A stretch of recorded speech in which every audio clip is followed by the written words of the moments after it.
11 থেকে 20 গ্রেডের প্রথমার্ধের চূড়ান্ত গ্যাজেট প্রকাশ। 3 ধাপে নয়, 2 ধাপে সর্বনিম্ন বেসিক 16,500 টাকা কার্যকর।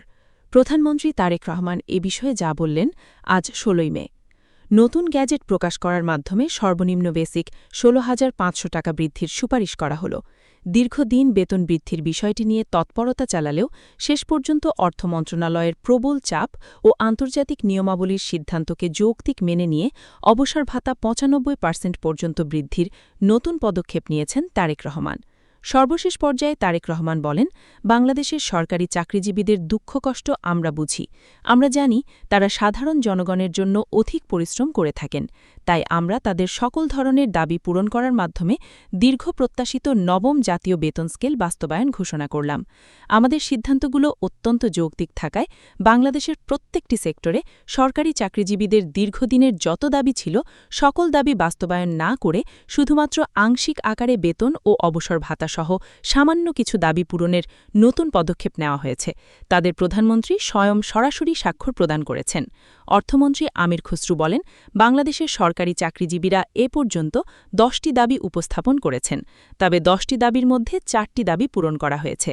ইতিমধ্যে প্রধানমন্ত্রী বলেছেন, আমরা এই 4টি দাবিগুলো আংশিক গ্যাজেট প্রকাশের সঙ্গে সঙ্গে চূড়ান্ত অনুমোদন দেওয়া হয়েছে। এই অনুমোদনের ফলশ্রুতি বাংলাদেশের প্রত্যেকটি সেক্টরে সরকারি চাকরিজীবীরা অর্থনৈতিকভাবে স্বাবলম্বী হবেন। আপনারা যারা এখনও চ্যানেলটি সাবস্ক্রাইব করেননি তারা অবশ্যই সাবস্ক্রাইব করুন। অর্থসচিব বলেন, অন্তর্বর্তীকালীন সরকারের আমল থেকেই বেতন বৃদ্ধির জন্য আমরা কার্যক্রম চালিয়ে যাচ্ছি। আমাদের সিদ্ধান্তগুলো এমনভাবে কার্যকর করা হয়েছে যেখানে বাংলাদেশের 24 লক্ষ সরকারি চাকরিজীবীদের দীর্ঘদিনের যত দাবি ছিল তাদের প্রত্যেকটি দাবি অত্যন্ত যৌক্তিক আকার ধারণ করেছে। আসন্ন 2026 অর্থবছরের যে বাজেট সংশোধন করা হয়েছে সেখানে সরকারি চাকরিজীবীদের সকল দাবি পূরণ করার মাধ্যমে পূর্ণাঙ্গ একটি নতুন তালিকা প্রস্তুত করা হয়েছে। এই তালিকায় সর্বনিম্ন বেসিক 16,500 টাকা বৃদ্ধি করার মাধ্যমে দীর্ঘদিনের যত জটিলতা ছিল সকল জটিলতার সমাধান ঘটবে। কর্মচারী মহলের সদস্যরা জানিয়েছেন, আমরা গ্রেডের সংখ্যা পরিবর্তন করব। প্রথম ধাপে গ্রেড সংখ্যা পরিবর্তনের বিষয়টি নিয়ে নতুন সিদ্ধান্ত নেওয়া হওয়ায় সরকারি চাকরিজীবীদের মাঝে বিরূপ প্রতিক্রিয়া সৃষ্টি হয়েছে। অর্থমন্ত্রী বলেন, আমরা সচিব বলে জরুরিভাবে একটি বৈঠক করেছিলাম। সেখানে সচিবরা আমাদেরকে কার্যক্রম চালিয়ে যাওয়ার অনুমোদন দেয়। এছাড়াও তারা বাংলাদেশের সরকারি চাকরিজীবীদের অবসরকালীন সুবিধা নিয়ে আলোচনা করেন। তাদের সিদ্ধান্ত মোতাবেক কর্মচারীদের জন্য 95% অবসর ভাতা বৃদ্ধির সিদ্ধান্ত নেওয়া হয়েছে।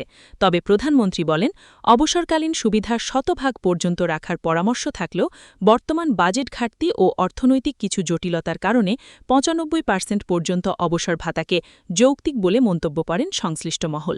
আপনারা যারা এখন পর্যন্ত আমাদের এই চ্যানেলের নতুন সদস্য আছেন তারা পরবর্তী আপডেট পেতে চ্যানেলটি সাবস্ক্রাইব করুন। আজকে একটি বৈঠক অনুষ্ঠিত হয়েছে। এই বৈঠকে বাংলাদেশের সরকারি চাকরিজীবীদেরকে 2 ভাগে ভাগ করা হয়, রাজস্ব খাতভুক্ত এবং আধা সরকারি, স্বায়ত্তশাসিত ও অন্যান্য সেক্টর চাকরিজীবীদের। আরেকটি ভাগে বিভক্ত করা হয়েছে, কেননা রাজস্ব খাতভুক্ত সরকারি চাকরিজীবীরাই আগেই সকল ধরনের সুযোগ সুবিধা ভোগ করবেন। এরপর ধাপে ধাপে সকল সেক্টর চাকরিজীবীরা পাবেন বেতন বৃদ্ধির সুবিধা। প্রথম ধাপ, বাংলাদেশের 24 লক্ষ সরকারি চাকরিজীবীদের দাবি যৌক্তিকভাবে পূরণ করতে সক্ষম। পে কমিশনের চেয়ারম্যান জাকির আহমেদ খান বলেন, বাংলাদেশের সরকারি চাকরিজীবীরা অত্যন্ত বৈষম্যের শিকার। যখন সর্বশেষ 2015 সালের বেতন বৃদ্ধি করা হয়েছিল তখন থেকেই কর্মচারীদের মাঝে অর্থনৈতিক সংকটময় পরিস্থিতি তৈরি হয়েছে, যার ফলে সংশ্লিষ্ট কর্তৃপক্ষ বলেন, বাংলাদেশের সরকারি চাকরিজীবীদের দাবিগুলো যদি এখন পূর্ণ না করা হয় তাহলে আগামী 5 বছর তাদের অর্থনৈতিক সক্ষমতা যথাযথভাবে বৃদ্ধি পাবে না। তাই সকলের মতামতকে সমর্থন জানিয়ে শেষ পর্যন্ত নবম জাতীয় বেতন স্কেল বাস্তবায়নের চূড়ান্ত অনুমোদন দিয়েছেন তারেক রহমান। আশা করা যাচ্ছে আগামী 5 কর্মদিবসের মধ্যে প্রথম ধাপে বেতন বৃদ্ধির সুপারিশ আসবে। যেহেতু সকল কার্যক্রম প্রায় শেষ হয়েছে তাই সময় বিলম্ব না করে সরকারি চাকরিজীবীদের দাবি দাওয়া পূরণ করার লক্ষ্যে বিশেষ পদক্ষেপের কথা জানায় সংশ্লিষ্ট কর্তৃপক্ষ।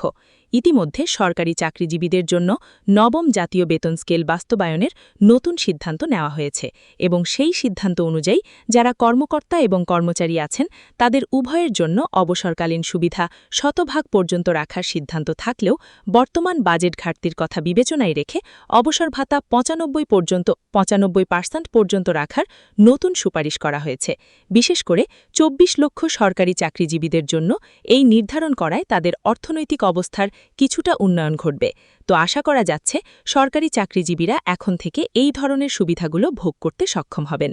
ভিডিওটি শেষ করার পূর্বে আপনাদের কাছে বিনীতভাবে রিকোয়েস্ট করতেছি, আপনারা অবশ্যই চ্যানেলটি সাবস্ক্রাইব করে আমাদের সঙ্গে থাকুন।